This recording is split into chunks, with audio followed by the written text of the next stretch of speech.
Schumanns Musik war mir immer sehr nahe. Obwohl sie vor fast 200 Jahren geschrieben wurde, sind ihre Gefühle und Emotionen auch heute noch erkennbar. Vor allem dank der Offenheit Schumanns musikalischer Sprache.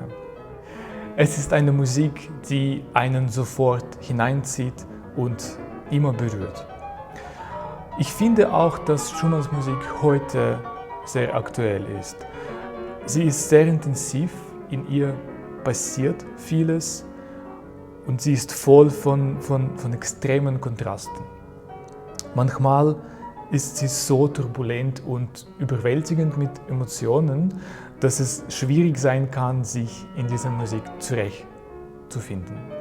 Und gleichzeitig hat sie auch Platz für Wärme und Geborgenheit.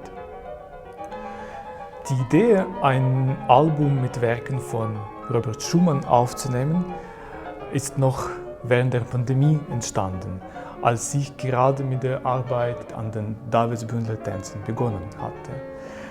Dieses Werk ist den Mitgliedern von Schumanns fiktiven Davidsbund gewidmet, den Musikern und den Komponisten, die nach Schumanns Idee gegen eine veraltete und spießbürgerliche Kunst kämpfen sollten.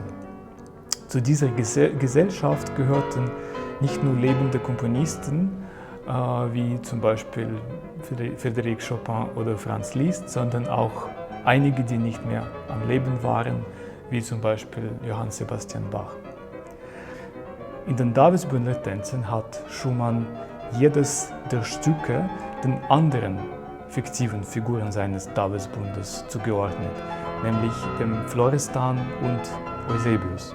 In diesem Werk, das für mich genau das Richtige für die seltsame Zeit des Lockdowns war, konnte ich einen Zufluchtsort und in den fiktiven Figuren Florestan und Eusebius Gesprächspartner finden. An manchen Tagen war für mich der explosive Florestan näher, an anderen verträumter Eusebius.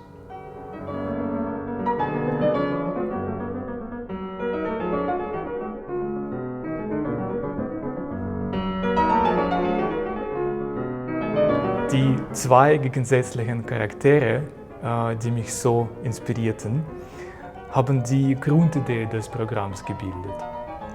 Die Kontraste.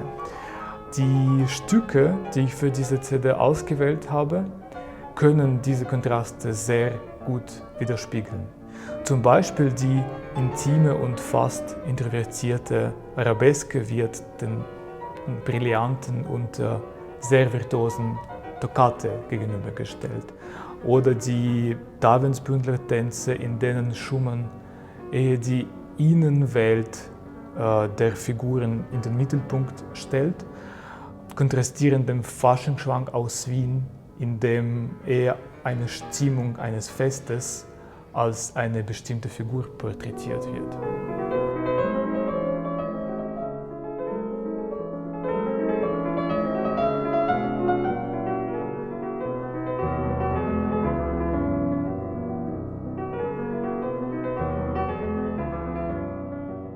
Für das Cover suchte ich ziemlich lange nach einem Bild, welches den energischen und impulsiven Florestan und den Lyriker Eusebius darstellen sollte.